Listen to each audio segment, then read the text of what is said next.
This is how you're going to create or sign up for Salesforce Developer account. So a Salesforce Developer account is free and gives you a full environment to learn and build.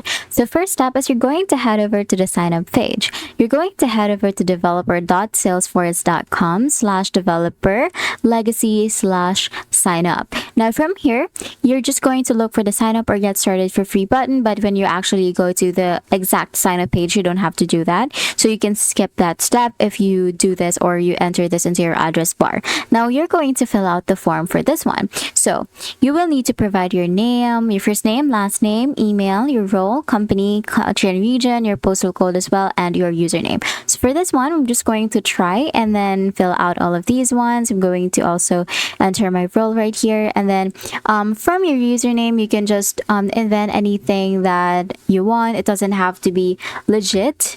So it doesn't have to be a legit email address. As it says here, it must be unique and cannot be associated with another Salesforce login credential.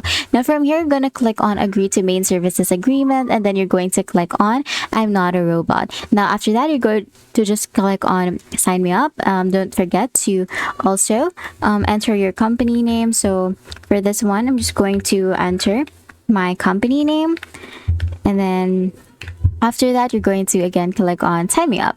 Now you're just gonna have to wait for this to process and for the Salesforce account to actually create your account.